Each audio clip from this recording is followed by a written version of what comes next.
What's up, Flannelverse? We are back ready for some Sunday Night Football action.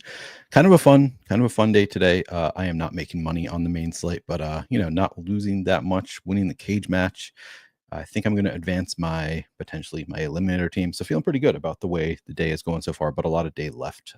No guarantees that I advance the eliminators. We'll see how the rest of the day goes. How are you guys doing? How are your lineups doing? Anybody winning anything big? Jameson, first comment in here says, Neil, you're the man. Appreciate you, Jameson. Always love to come into some nice comments. A lot of comments from Sean. Good to see you, Sean Preston, as usual. Not fooling around, crew. Good to see you also. All of you. Very, very good to see many of you in here. Can't acknowledge everybody, but appreciate all of you being here. All right. That's funny. I'm going to go position by position here. Quarterbacks, running backs, receivers, tight ends, defenses, kickers. At the end of this show, I will be playing around with some lineups. I'll talk a little FanDuel after I go position by position. And then, of course, at the end, while I'm making lineups, also, I'll take any extra questions you have if I have not answered any questions that you have. If you have not already done so, I would appreciate it if you would subscribe to the channel. Actually, let me update my banner here real quick. Added a few since the last show. Throw that down on the bottom. I would appreciate it if you would subscribe to the channel. That is currently the best way to support me. Is just I'm trying to grow the channel, trying to get to 5,000 subscribers by the end of the NFL season. So would appreciate you.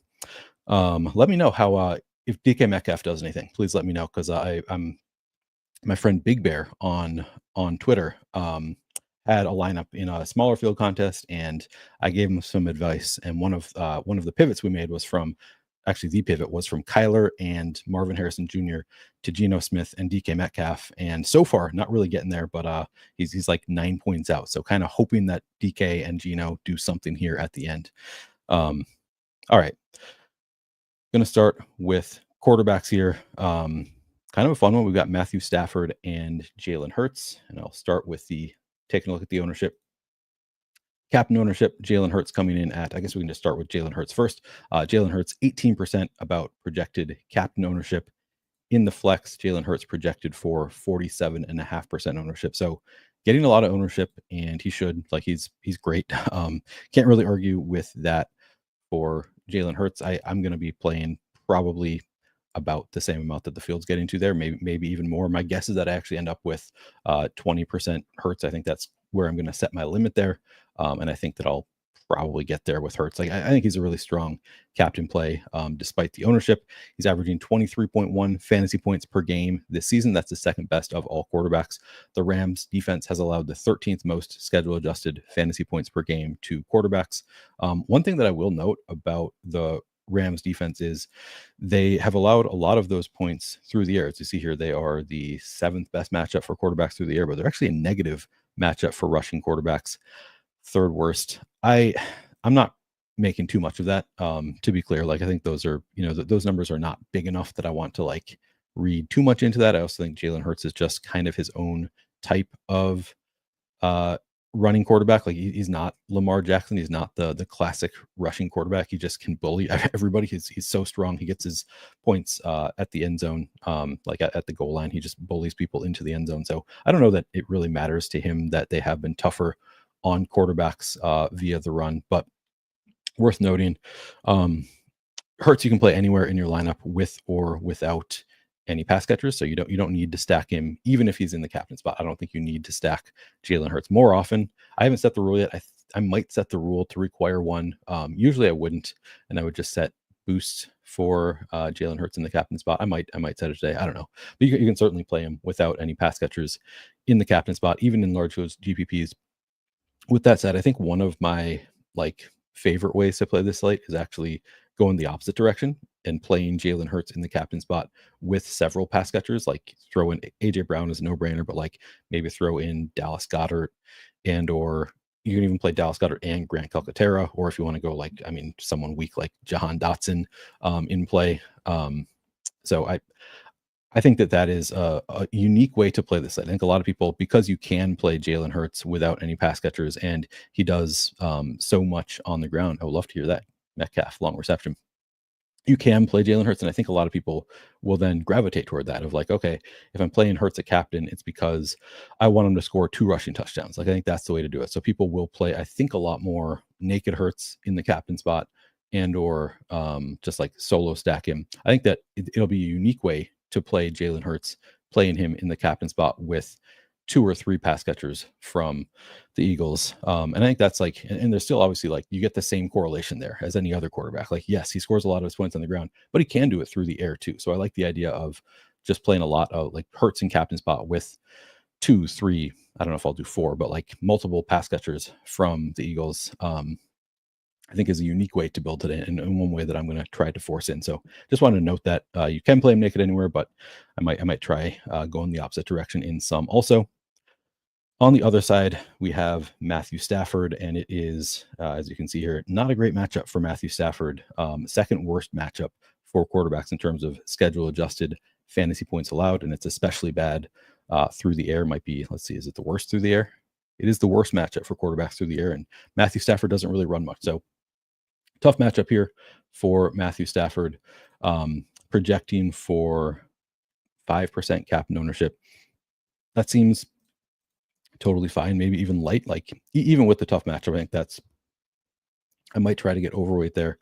Overall, I don't really love Stafford that much today. Like I think that I probably do end up underweight to, I don't know, 38%. This is so low. Like this feels about right. This is about what I want to be.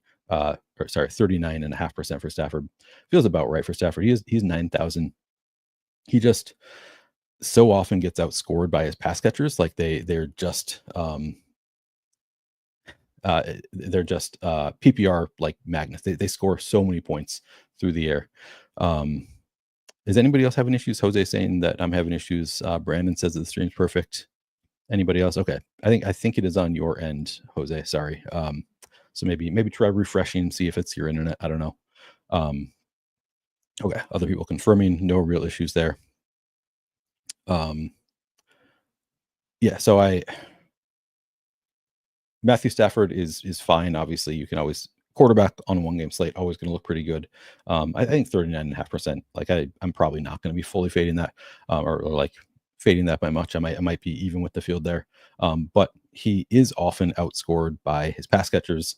There are a lot of other players to pay up for, so it's not quite the same like priority as quarterbacks often are on these 1-game slates. I will say he's been really good recently. He has in the past 2 weeks he's had a 25.8 point fantasy game, 27.8 point fantasy game. So people often talk about like Stafford is, even when his receivers get there, he often doesn't put up big games, and he often doesn't show much ceiling, but he has shown a lot of ceiling over the past couple weeks. Still on the season, 14.3 fantasy points per game, 25th best of all quarterbacks. So he's not like an awesome play, but especially in this tough matchup. But I think at 5% captain ownership, I imagine I'll be overweight too. I might be underweight in the flex, but I don't want to commit to that because we'll see how things go. I think I most likely end up a little bit underweight there in the flex to Matthew Stafford.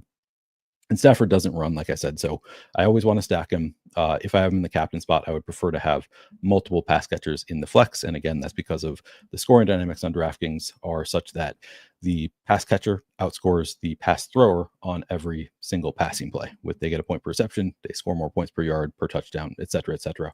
So it's hard for the quarterback to be the optimal captain unless they are spreading the ball around or if they're a rushing quarterback. But for a non-rushing quarterback, the only way they can really be the optimal captain, especially because of their price tags are usually so high, really the only way for them to be the optimal captain is to spread the ball around.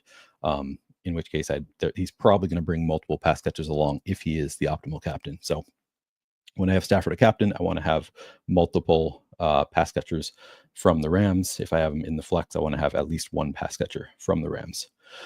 All right, I think that is going to do it for quarterbacks. We can move along to running backs. I saw the comment. I was going to highlight it, and there were too many, and I lost track of it. Somebody said Neil's not going to leave himself enough time again. Yeah, like I never leave myself enough time, but I'm going to try to go quickly through the positions where I can. Quarterback is always a good one to try to get ahead a little bit. All right, moving on to running backs. Got Saquon Barkley, Kyren Williams at the top. So Saquon has the highest projection. He's also 1,800 more expensive than Kyren Williams, but he looks great. 20.1 fantasy point projection for Saquon. Here, I'll pull up the numbers here in terms of schedule adjusted fantasy points allowed to running backs. It's a slightly negative matchup here. I'll just pull up my notes so I can already count it off. So I'll just read it off.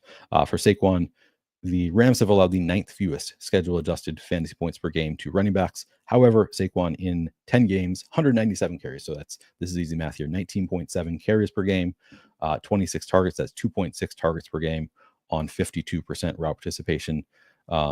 It's crazy that I feel like he's scored so many fantasy points through the air, and he has just 2.6 fantasy points per game. So that's kind of crazy. But he looks great. It's not a great matchup. I'm not that concerned about it. Saquon, obviously somebody that you can go to with some confidence. He's going to get his looks as long as he's healthy. 11.5% projected ownership at captain. That even feels a little bit light to me on Saquon. I think I'd rather be above weight on 11.5% Saquon at captain. In the flex, coming in at 38.5% ownership. That seems fine. Like I don't think I'm taking any major stand on 38.5% ownership on Saquon. Again, we have several stars in this game, so it is a little bit different than most showdown slates we have. I mean, you just sort by projection. And remember on Thursday, like how bad the projections were for that game. This is the exact opposite of that Pittsburgh Cleveland game. I don't think anybody projected for more than 15 fantasy points on Thursday. We have 7 players here projected for 17 or more fantasy points. So nobody, like Saquon's not going to be a huge priority for me at 38.5%. I think that's just about right. Like I'm not trying to take an overweight stance there, make him one of my big flag plants. I think he's just a good play at 38.5%. I do think at captain 11.5 feels a little bit light. I think I'd rather be above weight there. So if I had 50% Saquon like the field is, I'd probably want to get to 15% in the captain, 35% in the flex, something like that. Yeah, looks great. Kyren Williams has had a great role. Again, not the best matchup. Let's see. Here we go. It's the 7th worst matchup for running backs. The role is good enough that I still think he is. I mean, he's obviously in play. He's one of those 7 players who projects extremely well. Getting just under 9% projected ownership in the captain spot for Kyren Williams feels good. I think that's about where I want to be. In the flex, Kyren coming in at 35% ownership, and again, he's $1,800 less expensive than Saquon. So I think that's a pretty strong number there at 35%. I think I probably more likely to get overweight to Kyren at 35% than Saquon. I don't know. That's tough because Saquon is just like I expect the Eagles to have a really good game here. But yeah, I think I'd be more likely to come overweight to Kyren just because again, it's he's $1,800 cheaper. It's a home game for what that's worth. Maybe they're a little bit more likely to keep up with the Eagles.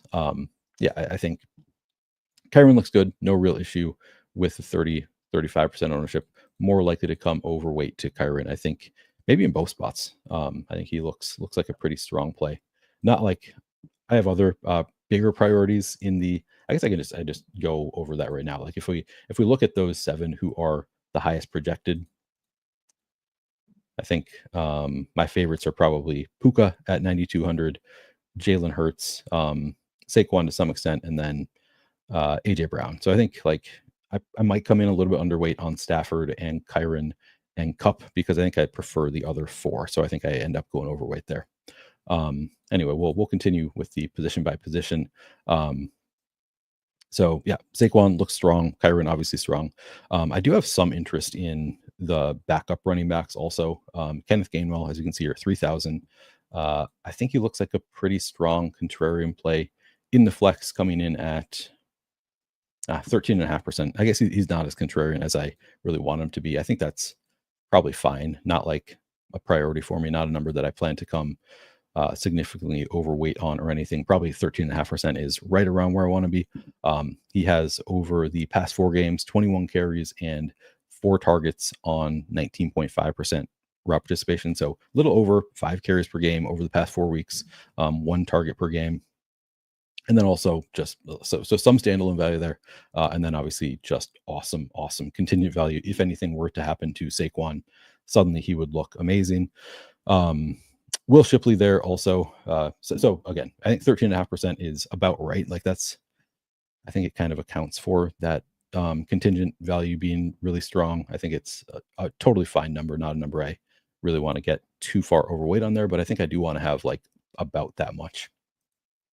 Will Shipley, he's only 200. He's seen a little bit more involvement the past few weeks. I actually looked at it earlier, and I think he has like 11 carries or 19 carries. I forget the exact number over the past handful of weeks, but literally all of them were in the fourth quarter. So like I separated it by quarter, and every single one of his catches in recent weeks has been in the quarter, in the fourth quarter. So I think he's like really just the like contingent on a blowout. I think in a blowout scenario, Will Shipley probably does come in the fourth quarter, because we've seen that again a few times over recent weeks. Here, I'll pull up his game log here. So he had 9 carries in week 10, 2 carries in week 8. Yeah, so I think that's the sample I looked at, just the last 4 games. Those 11 carries, every single one of them came in the fourth quarter. So again, I don't think he's going to have a role unless there is a blowout or maybe an injury. Maybe he would come in if Saquon got hurt and take some of that work alongside Kenneth Gainwell. But outside of that, I don't really think we see much of Will Shipley outside of the fourth quarter in a blowout. So you can play him. He's only 200. Obviously, he has some contingent value in case of an injury, and then really just the blowout scenario. And if you need somebody at 200, I think I don't know. We'll look at the other positions. He might end up being the strongest $200 option. But I think that there are, like, if the game stays close, I would expect him to be a 0 more often than not, or at least like under 2 fantasy points. So mostly just a contingent play. I think that does it for Blake Corum. I haven't talked about Blake Corum yet. I like Blake Corum. Blake Corum is the one that I think I'm going to take a little bit of a stand on. Blake Corum, be well overweight there. Only 6% projected ownership for Blake Corum. We've had several weeks now of Sean McVay saying like, oh, I want to give 1 series to Corum for every 2 that Kyren gets. So we've got that quote this year from Sean McVay, and it hasn't really happened. We haven't seen that happen at all. But in the last game, it was worth noting that like I think it was the 3rd series. So we got 2 full series of Kyren, and then Blake Corum did play the full 3rd series in the game last time out, an entire drive to himself, which I thought was pretty promising. And then after that, it was like every time the Rams got the ball, 70-yard touchdown to Cooper Kupp, or like they got a turnover and it was just a 20-yard touchdown. Like the very first play, they would throw a touchdown, or so it was kind of a weird game script. But I thought it was at least promising to see that early in the game when they did play full drives, they did give 1 full drive in the second quarter to Blake Corum. So I think he is some standalone value, maybe more than is being credited for. And as I'm saying this, I should call out, man, Jerome Ford. What an awful call that was. I felt so good. Like I think I was more confident in it than I even sounded on Thursday. And man, that did not go well at all. Apparently they really wanted Nick Chubb to run it 20 times for 3 yards per carry. Anyway, back to this game. I still think Blake Corum has it within his range of outcomes that he does end up playing like a third of the drives, having them to himself. So and then obviously just amazing contingent value. Again, if anything happened to Kyren Williams, I think it would just be the Blake Corum show.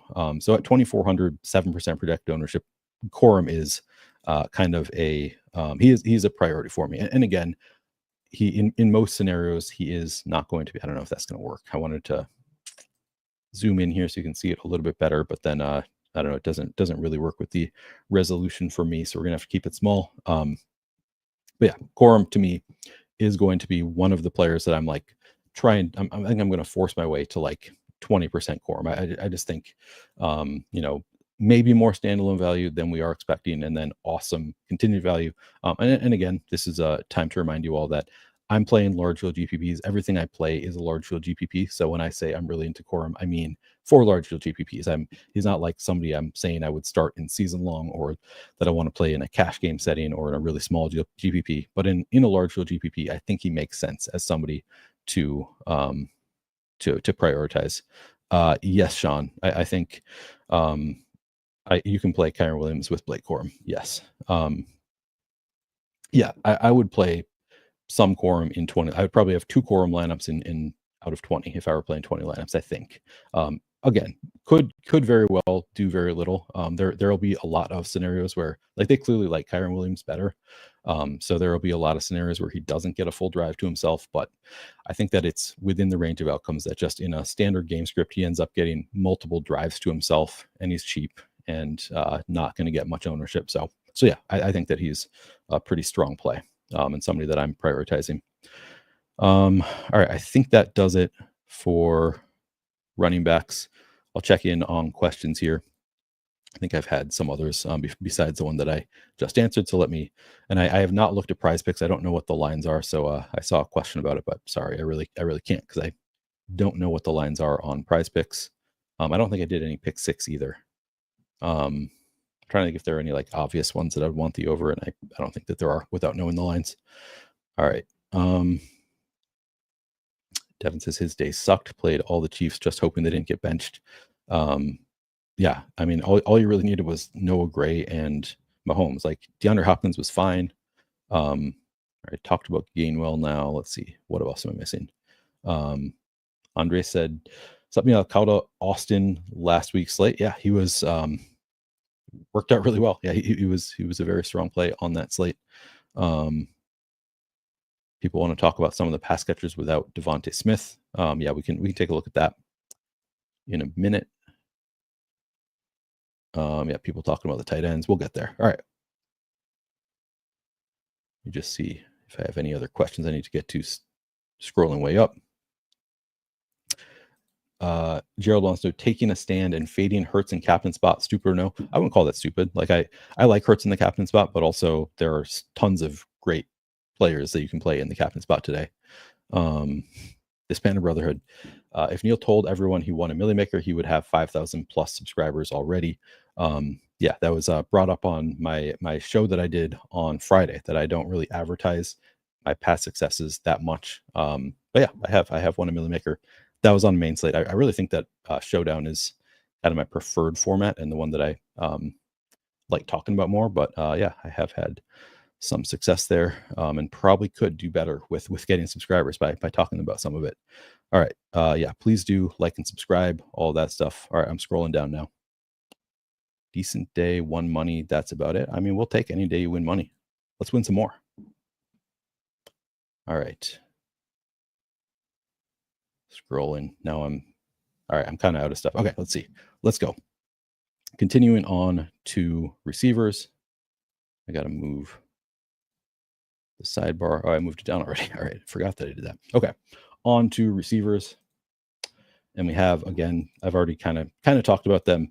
Some really strong options. As you can see here, Puka Nacua, the best projection here, 9,200 projects the best here. Is that the case everywhere? Actually, I'm kind of curious about that. Yeah, the highest projection everywhere. In the flex, projected for just under 39% ownership. At captain, Puka Nacua projected for about 13.5% ownership. Yeah, I think Puka is like obviously a very strong play. The field's playing him over 50% of the time. I think that he, like I said, he's one of my 4 favorites of the stud options. I think he looks great. I will read my comments on him.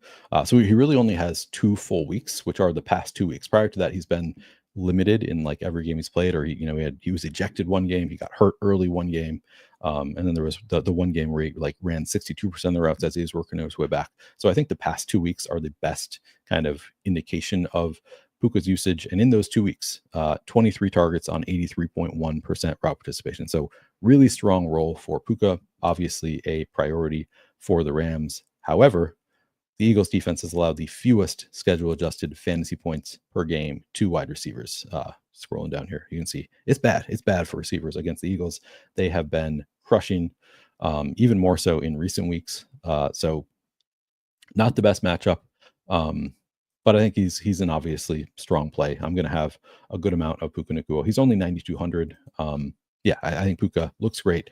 I prefer him over Cooper Kupp, but Cooper Kupp also has just an obviously awesome role, and I will talk about that also. So, and he has an actual larger sample size. Let's see the projections. Cooper Kupp, 13% projected ownership in the captain spot.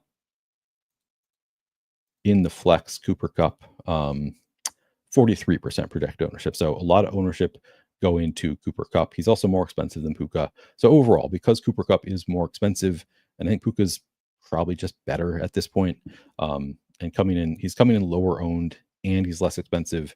And I think the roles are like, I think Cooper Kupp's role again has been awesome. And I guess I can read off my notes on Kupp. So I don't want to say like Puka has a better role, because Kupp's role has been incredible. 66 targets in 6 games on the year, so 11 targets per game with a 6-game sample size there on 83.2% route participation.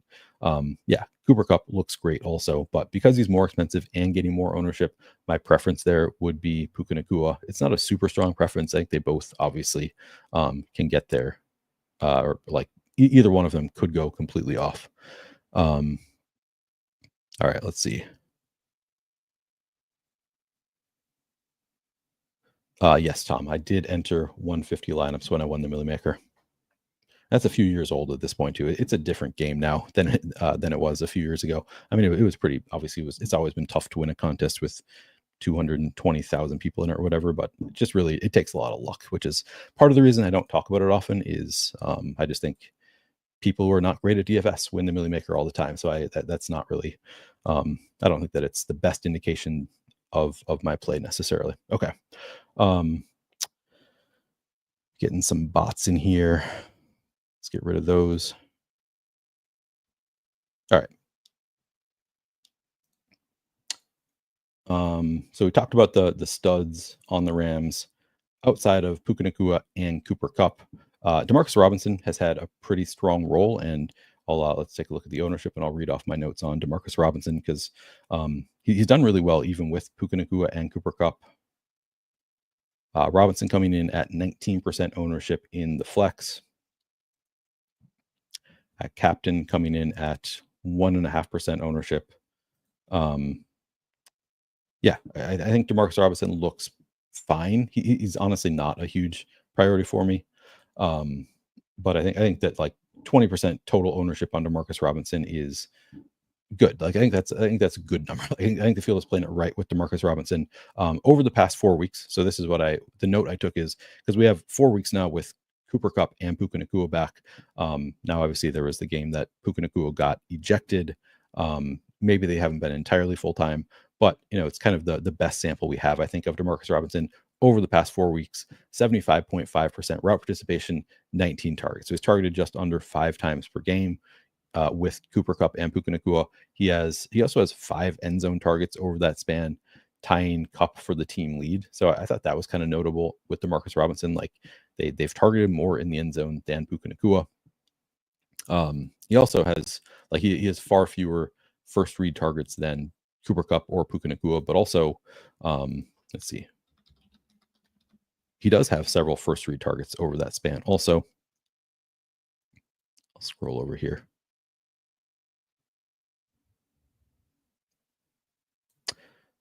So 3 first read targets last week, 2 the week before, 8 the week prior to that, 2 the week prior to that. So they are kind of like trying to get him the ball at least a couple times per game. And he had that one game with 8 first read targets, which is kind of nuts.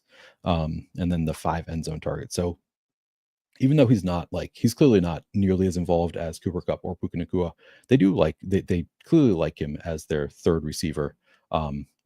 Getting 20% ownership, I think he looks like a fine, pretty strong play. Actually, here's what I'm going to do. I'm going to sort by just the last 4 weeks, and we can take a look at all of these receivers together at one time on the Rams.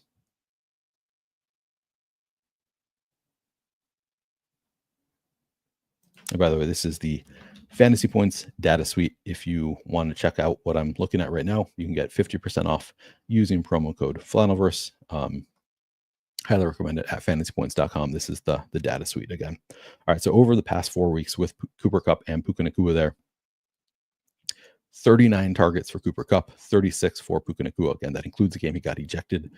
19 for Demarcus Robinson. Tyler Johnson, kind of interestingly, 10 targets over those 4 games on 24.5% route participation. Actually, I want to see what was one of those. I want to see who benefited from the Puka ejection is what I'm kind of wondering now that I'm thinking about it. Puka. Which week was it? They used so many players. Looks like it was week 9. Puka got ejected. That was the first week we really saw Davis Allen get a bigger role. Tutu benefited a little bit. I think Tyler Johnson maybe benefited the most from that week. Let's see where was he at in week 10, 20% route participation, week 11, 18. Yeah. So I think it was the numbers are a little bit skewed from the game. He also had 5 targets in that game. So he obviously is not going to look as good in the games post ejection. And I guess we can narrow it down to just weeks 10 and 11 to see the more recent sample size might be a better thing to look at. So over the past 2 weeks, it's 23 targets for Puka Nacua, 17 for Cooper Kupp, 7 for Demarcus Robinson, Davis Allen, still 4 for Tyler Johnson, 3 for Tutu Atwell. So that's just, 1 target per game for Tyler Johnson, less than 1 target per game. Oh, sorry, this is a 2-game sample. 2 targets per game for Tyler Johnson, 1.5 per game for Tutu Atwell over the past couple weeks. So we're not looking at like awesome roles for these Rams backup receivers. They're all I would say the mold of like, if he scores a touchdown, you want him. If he doesn't, you're probably not going to want Tyler Johnson or Tutu Atwell. Again, we can look at the price tags. Tutu Atwell is 3,400. Like, you're going to need a touchdown, most likely. Whatever, weird things could happen, but tough for Tutu Atwell to pay off 3,400 without at least scoring a touchdown. Tyler Johnson, I guess, is 1,000. So maybe a little bit more viable. But again, you probably need a touchdown there. Tutu Atwell, 5% projected ownership. That I'm not. I might come in. I'll probably come in underweight to that, if anything, but I might get to 5%. Tyler Johnson at 3.5. I think that's a fine number. Like, I think I might take some shots on getting overweight to 3.5%. Tyler Johnson, just because the price tag is low enough, it's not going to take nearly as much for him to pay it off. Again, if you just look at the past couple weeks, he does have 4 targets, so a couple targets per game. 9 total routes on those games. So in those games, so I think that Tyler Johnson is my preferred dart throw of the real tertiary, like after Demarcus Robinson tertiary options. I think he looks strong enough. And then on the other side, yeah, honestly, I did not split this out right in my article. I've not looked at the numbers. I think I kind of forgot that Devonta Smith was out, even though I wrote up the whole game. So let me actually pull up games with Devonta Smith out, because that's the relevant sample size, obviously, for the Eagles. So let me just check when those games are, because he's missed a few games already this year, if I'm not mistaken.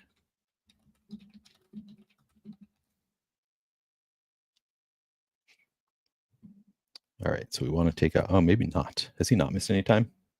Oh, he missed week 4. Yeah, we don't have much of a sample size here for Devonta Smith being. Oh, actually, I can do this.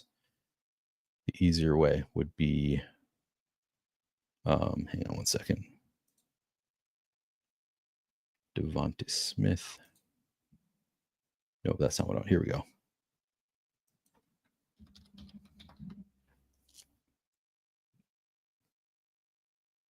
Yeah, so no real partial games here. So I guess just week 4 is the only real sample size we have. But we can take a look at week 4. It's kind of a while ago, so I don't know how relevant this is going to be, but let's take a look at it.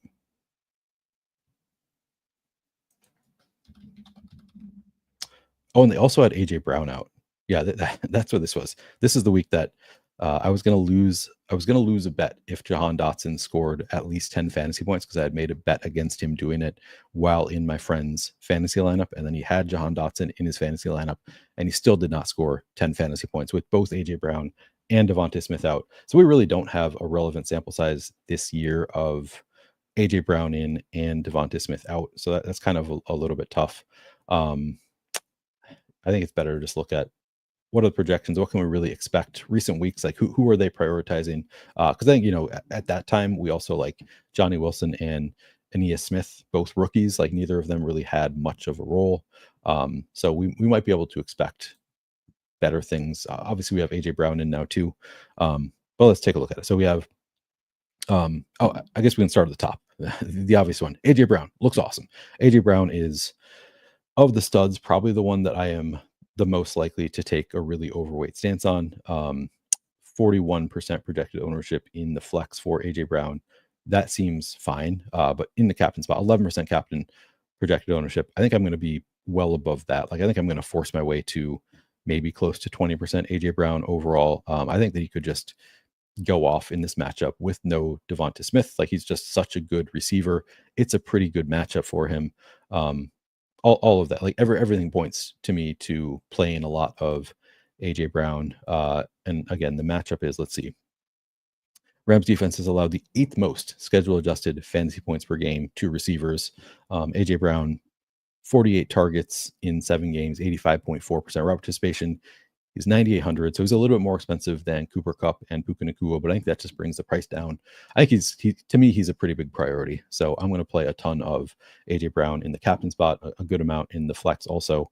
Yeah, I think AJ Brown looks awesome. I don't really know what else to say. Like, we don't have to look at the numbers. We know Devonta Smith is out. AJ Brown's going to have just an awesome role for, and like, who else is going to throw to? Jahan Dotson. I don't really see it. I don't really think Jahan Dotson is going to be a priority for the Eagles. So yeah, I think AJ Brown looks awesome. Nothing really more to say there other than probably if I'm hand building one lineup, AJ Brown probably the first captain I put in there. Unless you want to do the Hurts a captain with an onslaught, I think that's another one that I want to get to. I think that's it for. Yeah, again, I think I already said how good the matchup is for receivers. But let me just look at the splits. Yeah, so out wide, both receivers lining up out wide is better than the slot matchup for receivers on the Eagles. Let's see who's going to be playing the slot here. So we can take a look at that. I'm just going to bring it back to full season. Actually, no, let's first look at this. This was not the Britton Covey game. Was it? Was this the Britton Covey game? No. So in this game,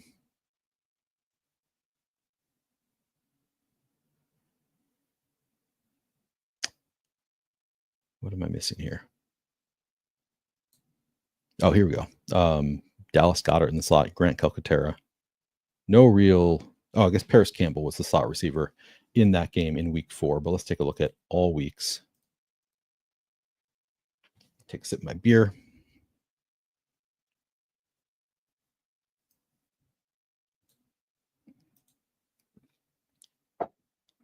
So Britton Covey. And again, this is a bad matchup for the slot receiver. So whoever is running the most from the slot gets the toughest matchup of the Eagles receivers. Not like a huge concern, but just something to keep in mind. Paris Campbell. Aeneas Smith. I didn't realize how much Aeneas Smith runs from the slot. That's a good note. So again, AJ Brown looks great. Let's take a look. Jahan Dotson, the second best projected, and I don't know how you can project otherwise. Like, he's running the most routes. He should run a significant number of routes today. I have trouble getting excited about Jahan Dotson. I think you should have trouble getting excited about Jahan Dotson because he's had so many opportunities and he has failed so many times. But 15% projected ownership for Jahan Dotson at 2,800. I think I'm right with the field. Like, I'm not really trying to like fade like 15%. I think it's for a player who's going to be on the field all game. Really hard to argue with getting some Jahan Dotson. If you want to just bet against the talent, I get it. Over the past 4 weeks, just 4 targets for Jahan Dotson on 55.9% route participation. So that is kind of notable for Jahan Dotson. The route participation has actually gone down over time, down to 52.9%. Earlier in the year, we're looking at 80%, 85%, 92%, and then down to 50s and 60s. He's no longer really a full-time player and just not earning targets at all. The only game he had 4 targets in the game with AJ Brown and Devonta Smith out. Just clearly not a priority. But we also know, excuse me, from a couple of years ago with the Commanders, his rookie year, like he did have splash plays that year. So if you want to play, like, all right, maybe he just has that one splash play, maybe that's enough. He's 2,800 for a player who's running so many routes. I don't know. He's not a huge priority for me. This is not one where I am getting excited about playing Jahan Dotson, but 15% honestly feels about right. Nadium says, FYI, India Smith came off IR like week 8. That's good note. Okay. Somebody asked me which beer I'm drinking. Devin asked, this is a Southern Tier Pumpkin beer, which I got for my Halloween party. And still haven't finished it. Honestly, I started drinking them last year and I loved them. I was super into them last year when I started drinking them, and then I got them again this year, and I'm not as into it as it was last year. I don't know if it's I got a bad batch or what, but it's fine, but not like I was excited about it to get it, and then I haven't loved it quite as much. All right. So after Jahan Dotson, again, 15% feels about right there. No real concern. Britton Covey, 200, projected for 1.6 fantasy points. What's the ownership coming in at for Britton Covey? 4% projected ownership. That honestly seems like a pretty good bet. Yeah, I mean, we have the one game of Britton Covey being pretty good. Let's see. So he hasn't played since week 3. Man, it was I can't believe it was that long ago. Week 2 was the week that apparently he had his 6 targets. Really hard to know what the role is going to be for Britton Covey, if he's going to have much of a role tonight. He's not inactive, right? I did not. Let me look at inactives, make sure that I'm not missing anything. Let's see. All right, let me just look up inactives, because I meant to look up. There were none like in particular that I was expecting here, so it didn't. Let's see, Eagles versus Rams inactives. Obviously, Devonta Smith. Nobody else relevant. And then Rams inactives.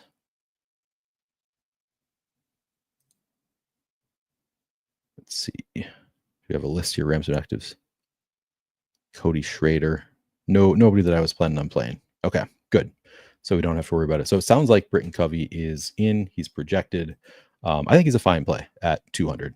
Not like super excited about it, because we haven't gotten any like he's lining up in the slot. Like we're expecting Britton Covey to have a big role here. Like I think he might see some offensive snaps here. Again, has not run any routes since week 3. I don't know. Maybe has he played and he's just not showing up here. Like I don't think you show up here unless you run a route.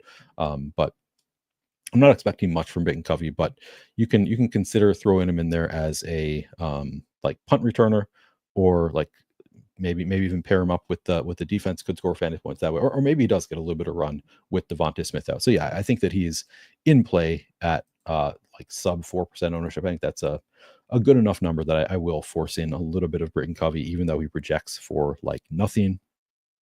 Paris Campbell also there at 200. Pretty similar play there. You can see here the projection is basically identical. Actually, let me reset this, see if the ownership projections have changed here at all. Doesn't look like it. Actually, I'm gonna look at one other source to see if the ownership projections are any different elsewhere.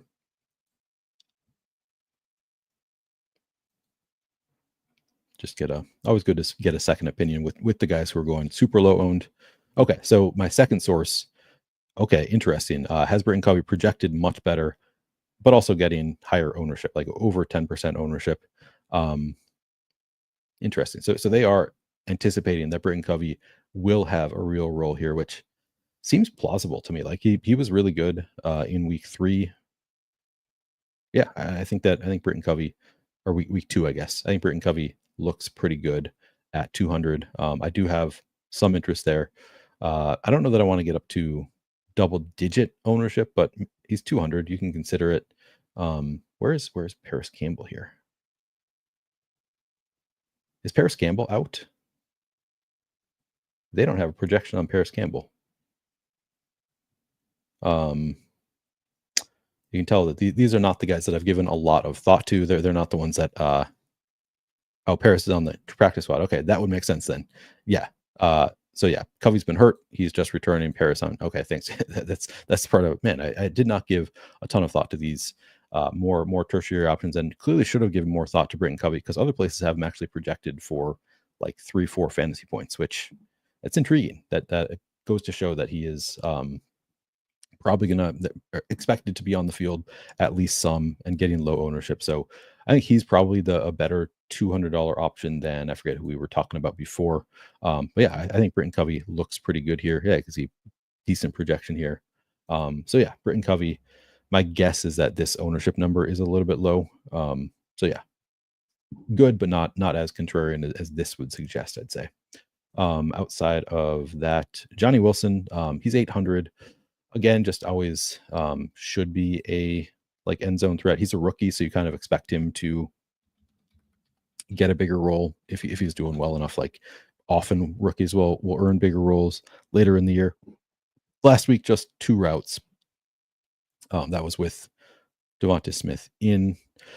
So with Devonta Smith out, maybe we see Johnny Wilson with a little bit bigger role. They don't really play like they're not the same player at all, but just like everybody maybe gets a little bit of a bigger role with Devonta Smith out. Like it's definitely not a like I expect Johnny Wilson to step in and play the Devonta Smith role. Like he's a big outside receiver. Devonta Smith, a slot receiver. So he 50% slot routes. Interesting. He's run more slot than I would expect him to. So maybe he does play more of that than I'm expecting. But regardless, like I think he's very much in play with Devonta Smith out. I would expect him to have a decent role here. I'm not anticipating a huge role. Somebody you'd expect somebody of these Philadelphia backup, not backup, but outside of AJ Brown, somebody is going to see some looks here. I think Johnny Wilson's a pretty good bet. Britton Covey's a pretty good bet. I don't know about Aeneas Smith. I think I would prefer. Well, before I say this, let's take a look at in week 11, 4 routes for Aeneas Smith, 5 in week 10. Take a look at his slot. 100% slot last week. So maybe he's more likely to step into the slot role than Devonta Smith. Most of his routes are from the slot, which again, not the best like spot to attack the Rams defense, but like if that is the routes that Devonta Smith is vacating, which he runs a good amount from the slot. 50% last week. I guess only some weeks more than others, but yeah, I mean, it really just like getting some looks, regardless of how tough the defense is at this price tag, is just super valuable. So I'm struggling with how to value these outside of AJ Brown. I almost want to play less of Jahan Dotson and more of the Britton Covey, Johnny Wilson, Aeneas Smith trio. Just because we kind of know that Jahan Dotson, no matter how much playing time he gets, just hasn't gotten it done. Whereas maybe one of these guys can't. Maybe Britton Covey can do what he did in week 2. I think if I had to rank them, it would probably be Britton Covey 1. Man, had higher expectations for Johnny Wilson coming into the year, so I'm tempted to go Johnny Wilson number 2, and then Aeneas Smith 3. But honestly, I think all are like pretty strong plays. Let's look. 7% ownership going to Aeneas Smith, 12% going to Johnny Wilson. And then again, other places have a higher number going to Britton Covey than what we're seeing here. And I think that that's probably right. I think he probably does get closer to like double-digit ownership. Eddie says Britton Covey is barely an NFL receiver. Doesn't really matter. Like he is mostly a special teams guy. But like he had what 7 targets in week 2. Like if he's getting the targets, he's going to be a pretty strong play at 200. Carlos asks, do you allow players with a projection lower than 3 into your lineups? Really depends on like the slate, how strong those players are. I think like with this group of players, yes, because I don't think anybody really knows how to project outside of AJ Brown, Jahan Dotson, probably get the most work of the receivers on the Eagles. Outside of them, like it's probably going to be a mix between Aeneas Smith, Britton Covey, and Johnny Wilson. And I don't think anybody really knows how to project them in terms of playing time. So I think that, you know, you're getting kind of medium projections on all of them, but more likely one of them is going to separate. So like sites are going to project them safely, like give them each kind of an even-ish split.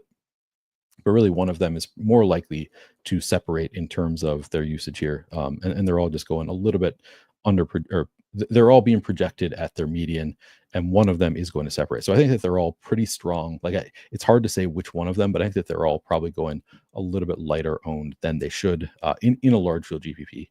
I'm struggling with how to prioritize Aeneas Smith, Johnny Wilson, and Britton Covey. Again, I think Britton Covey is probably number one, but man, it's close. Aeneas Smith running more from the route. I guess Johnny Wilson running more than I thought from the route. But then you look at the ownership and Britton Covey. Actually, let me look at the other site also for the other two, because they have a much higher ownership projection on Britton Covey. So they have Britton Covey projected for the most of the three of them. Yeah, and Aeneas Smith, we don't have much of a sample size, so like we don't really know how much they like him, how much they want to give him. Yeah, I think I'd rank them Britton Covey number one, because we've seen them like be willing to use him in a rear role. Probably Johnny Wilson number two, Aeneas Smith number three. But given that the low ownership Aeneas Smith is getting, I think that he's a strong enough play also.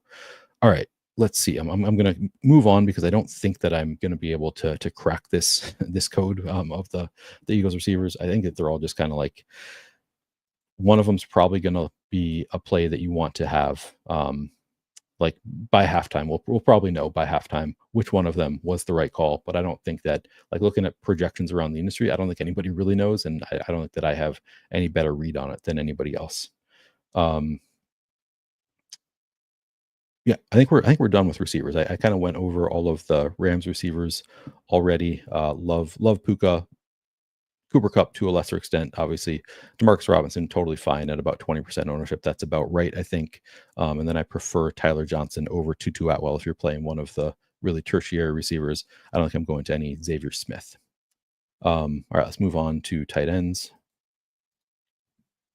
Dallas Goedert. Now here's another angle, is maybe it's just Dallas Goedert who does benefit from Devonta Smith being out, and maybe nobody else really takes on a much bigger role. Kind of hard to know what to expect there. I'll move this down to tight ends. But we've seen it in the past in some games where one of the top receivers out, like Dallas Goedert has had some big games with AJ Brown or Devonta Smith out. I think that he's an obviously strong tight end. So I think Goddard looks like a really strong play. 6,400, not too bad. On the season, just 37 targets in 7 games. But clearly, without Devonta Smith in there, I would expect him to have a bigger role here. Also, Rams defense has allowed the 9th most schedule adjusted fantasy points per game to tight ends, so it's a positive matchup for Dallas Goedert. I think he's actually a pretty strong play across the board, both in the flex and also a captain. I think Dallas Goedert actually looks like a pretty strong play at low ownership. Well, first let's look in the flex. 26% ownership. My guess is that I come in overweight to that, because I think you can just count on a good amount of targets. 4.5% captain ownership, I also think, is a number that I would like to come in overweight on. Yeah, I think Goddard looks like a really strong play. Not the cheapest. He is 6,400, 9,600 in the captain spot. So, I would love it. If you were like 4,000, I would be just like slamming him. Like I'd have so much Dallas Goddard in my lineups. At 6,400, less so, but I still think that he's a really strong play that I anticipate being overweight on. We also might see more 2 tight end sets. Grant Calcaterra. Let's see. Actually, we can see if he's getting any captain ownership. Yeah, basically 0 captain ownership going to Calcaterra. In the flex, coming in at 8% ownership. Yeah, like I think the Eagles could just run more 2 tight end sets now with Devonta Smith out, is another way that it could go. So I think if Grant Calcaterra only getting 8% ownership, that is a number that I definitely plan to be overweight on. And we can take a look. His role has been pretty strong in recent weeks. Not great since Goddard has been back, but still 23.5% route participation last week, 33% the week before, with Dallas Goedert back. He had a great role with Dallas Goedert out, but still, I think, decent enough route participation. Just 1 target over the past 2 weeks. I wouldn't be surprised if the route participation goes up a little bit and maybe sees a couple targets. He's still not I'm not anticipating like 5 targets for Grant Calcaterra. He still falls into the range of I think you probably need a touchdown to want to have Grant Calcaterra in your lineup. But He's only 1,200. I think he's a little bit more likely than the typical backup tight end to score a touchdown and to have like 3 receptions for 25 yards and a touchdown, something like that. Like I think that it's more likely than a lot of backup tight ends where you just don't really know if they're even going to see more than the field, like a couple routes. I think Calcaterra much more likely to just be out there more with Devonta Smith out. So yeah, I think it looks like a pretty strong play at 8% projected ownership. That's a number I'd like to be overweight on Calcaterra. CJ Uzoma, I guess could also see an increased role. Played last week, ran 1 route, wasn't targeted on that route. I don't know. It's we have such a small sample. Maybe he earns a bigger role. So I haven't given much thought to CJ Uzoma, but what's the ownership coming in at? Sub 3% at 200. I don't know. He's been around for so long. Another week with the team. I could see it. I'll probably mix in around where the field is, around 3% CJ Uzoma. Not a huge priority, just because I don't know how much more we can expect there. But yeah, I think 3%. I might even come in a little bit overweight to 3%. Thanks for the reminder, TTID. I will. I'm going to make sure. This one doesn't start until 20 after at least. So that's the good thing with this slate. Got a little time. Yeah, Uzoma, he a fine dart throw, but that's all he is. Like he one total route run last week. If you want to make the bet that he takes on a bigger role with Devonta Smith, I think that's a reasonable bet, but not something we really have any indication on. So I think just a fine play at 200. Again, like I said, it's a nice matchup. Like ninth best in terms of schedule adjusted fantasy points allowed. Actually, I'm going to take a look real quick at the Coach Speak Index Discord to see if I missed anything there. Because we could have had some Coach Speak on like what they're expecting, who they're expecting to play with Devonta Smith out. So I want to double check this. Doesn't look like. All right, it's okay. Some interesting stuff here.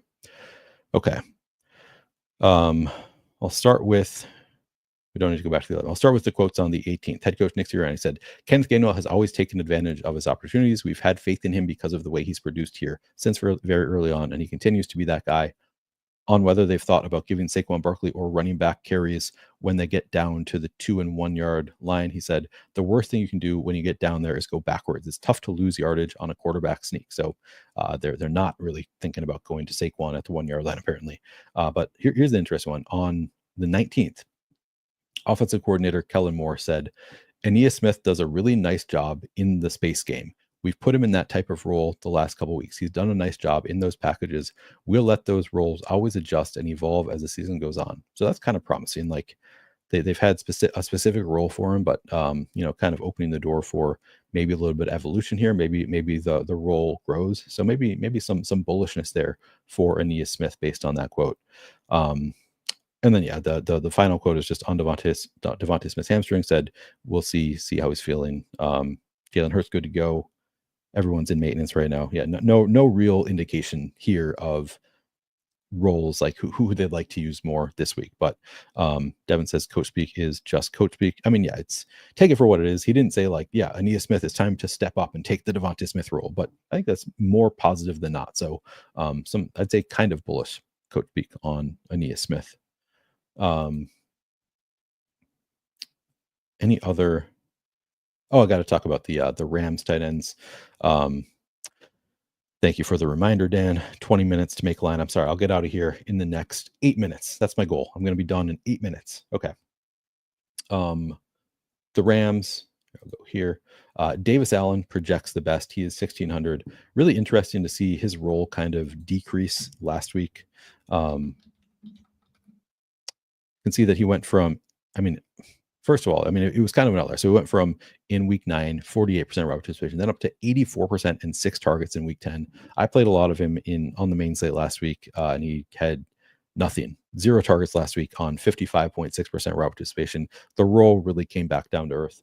With that said, I think he's like clearly the Rams' top tight end, just looking like even last week when his role was reduced to 55.6% route participation.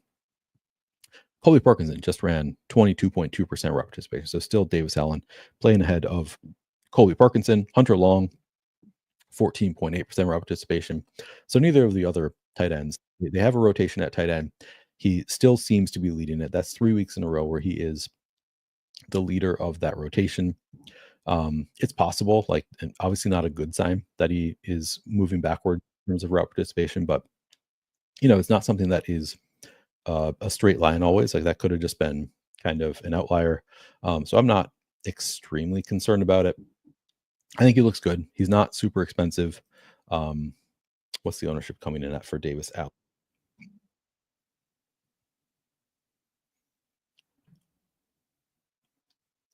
21.6% projected ownership, but he's only 1,600 and he's a starting tight end. So that honestly feels low to me. I think I'd rather be above weight to 21.6%. Look, I think he should be a $4,000 player. Like that would be, if you were 4,000, I would say 21.6% feels about right for Davis Allen. At 1,600, I think that's just too low. There is some concern of other tight ends taking more of the role away from him, but he's less expensive than Colby Parkinson, and he's had 3 weeks in a row. He's run more routes. He again didn't see a target last week, but he saw six the week prior to that. I'm not reading too much into zero targets for 1 week. That can obviously happen to most tight ends in the NFL week to week. So I think it looks good at 1,600, 22% ownership. I'll definitely be above weight to that on Davis Allen. Not super interested in the captain spot, but 22% in the flex is a number that I plan to get overweight on. And then Colby Parkinson. I mean, he's interesting because 6% projected ownership. If you want to make the bet that Colby Parkinson is going to take on a bigger role, and again, we'll just sort it by. Then he, declined from 68% in week 8 to 45% in week 9 to 12% in week 10, saw a bump back up to 22% in week 11. If you want to, the assumption that Allen not working out and Colby Parkinson earning a bigger role, I think he's a fine play at 2,000 at very little ownership. I don't know that he's not a huge priority for me. I'm probably going to make more of the bet that it's still Allen leading the way at tight end, but I'm probably going to be right with the field on Colby Parkinson, maybe over 6%, but probably under 10%. So I would guess I'm 8 to 10% or so. Colby Parkinson is probably going to be about my aim because I think it's a pretty good bet. And we did see, like, last week, his one target was a touchdown.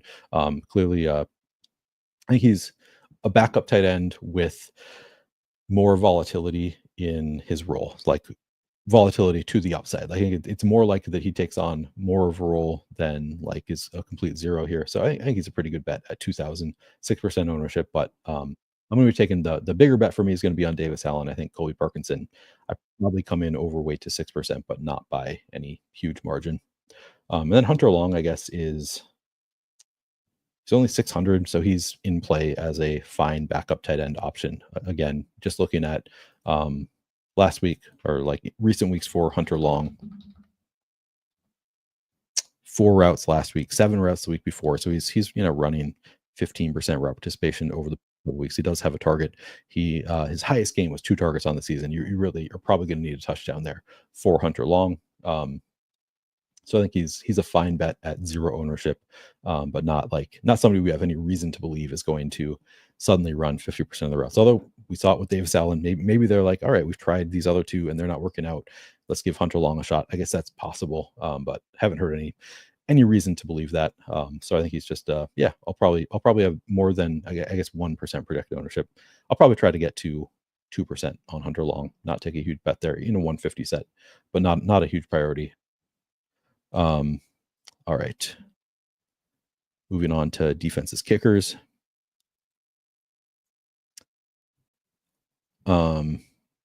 Yeah, Eddie, I think I agree with you. Probably the best value play on the slate. All right. Eagles defense versus tight end. I guess I can just read that. I'll pull it up on the screen real quick. I believe it's tough though.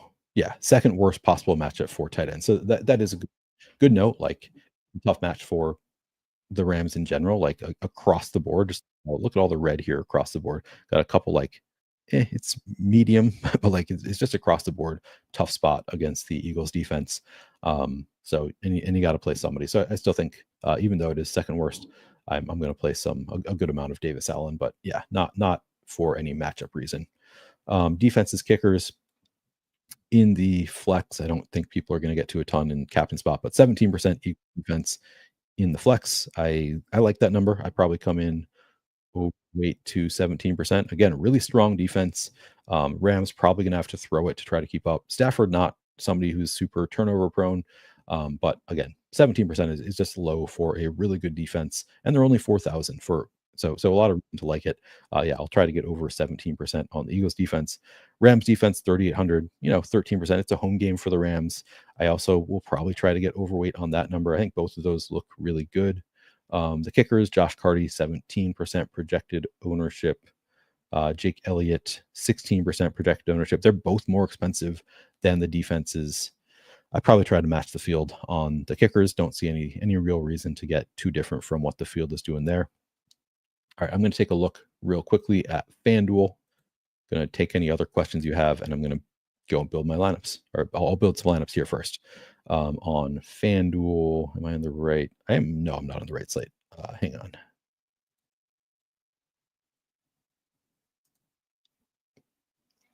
All right, FanDuel first MVP. Jalen Hurts getting a ton of ownership. It's warranted. You need your high scoring player on FanDuel to be in the MVP spot. Jalen Hurts a pretty good bet to be that player. So I think that looks fine. 18% going to Saquon Barkley. As far as like players that I like better than their ownership, AJ Brown, again, 10% projected ownership for AJ Brown in the MVP spot. Looks awesome. He's only 12,500, just too cheap, I think, and coming in too low owned. So yeah, AJ Brown would be the number one priority at MVP on FanDuel, just like on DraftKings. Kupp looks pretty good at 9%. Puka Nacua 7.5%. I think those three would probably be my three favorites on FanDuel. Dallas Goedert I like on DraftKings at captain. I don't like him as much on FanDuel. 2.5% ownership is that's low enough that you can consider it. But again, you need on FanDuel, you need your highest scoring player to be in the MVP spot because there's no salary multiplier, and it's just going to be tough for Dallas Goedert to be the highest scoring player. Could happen. Maybe scores a couple touchdowns. So 2.5% I think is a fine number. But my priority at MVP would be the three, the bigger name pass catchers: AJ Brown, Puka Nacua, Cooper Kupp, in that order. Excuse me. In the flex, Stafford looks really strong in the flex on FanDuel at only 12,000. It's not PPR, easier for quarterbacks to keep up with pass catchers. So I think 41% looks good for Stafford on FanDuel. Still, AJ Brown probably want to be overweight that number. Puka Nacua probably want to be over that number. Saquon Barkley only 28% on FanDuel. He's 1,600, so I guess I get it, but I don't know. Looks like a pretty good bet. Yeah. Eagles 15% on FanDuel at 9,000 looks okay. Looks like the defenses and the kickers are the same prices on FanDuel. So less of like on DraftKings, the defenses are cheaper and makes me like them better. Maybe FanDuel, maybe the kickers are the better bets here. Davis Allen, 12.5% on FanDuel, only 6,500. That looks pretty good to me. Demarcus Robinson stands out, 11% projected ownership. Again, he has 2 games this year with multiple touchdowns, and he's only 9,500, getting 11% ownership. I think Demarcus Robinson looks like a really strong bet to me on FanDuel. If you want to make a bet on like Ania Smith having a bigger role, I really like these guys that get low ownership on FanDuel that could like have a pretty good bet to score a touchdown because it's easier for them to outscore their teammates who get more volume because it's not full PPR. So I do like the likes of Ania Smith, Johnny Wilson. I think look like pretty strong bets here. Britton Covey, just 2.5% ownership. Yeah, that's pretty interesting at 6,000. But yeah, like I think those are all like in a 150 set. I would want to be overweight on all 3 of those. Where's Corum? Corum 5% ownership is pretty interesting to me. I think I'd want to be over that number at 7,500. But yeah, Davis Allen looks great. Demarcus Robinson. Those are probably my favorite flex options on FanDuel. All right, I'm going to get to playing around with some lineups. Let me just double check But I have less than 10 minutes left. All right, I'm going to do one lineup real quick and then I'm out. Okay. AJ Brown, my favorite captain play on the slate. Don't necessarily need to go to Hurts there, but I'll see if I want to come back there. I like Blake Corum quite a bit at 2,400. So I'll just start with some of my favorites. Davis Allen looks great to me. Start there. I have set up part of my stuff already for the record. I made my groups already. Puka. Do I go Hurts or maybe I'll go Barkley instead of Hurts? Because a lot of people go AJ Brown immediately to Jalen Hurts. I mean, I could do both. Look at that lineup. This is like dream lineup. This is like cashy though. But yeah, this looks like an awesome lineup. This would be duplicated a lot, even with having Blake Corum in there. So maybe pivot to off of Barkley to Stafford. Now we're leaving 2,300 on the table. That could work. There you go. This looks like a large field GPP lineup. That could work. All right. I got to get out of here. I think that's going to do it. Thank you for the reminder, TTID. Thank you all for hanging out. If you've not already subscribed, please do so. Trying to grow the channel to 5,000 by the end of the NFL season. Appreciate all of you sending me these reminders. Yeah, I will be back tomorrow with Adam during the day, and in the evening, I'll be back to do the same show tomorrow night. So make sure you are around. Thanks, guys. I will catch you later. Let's make some money tonight.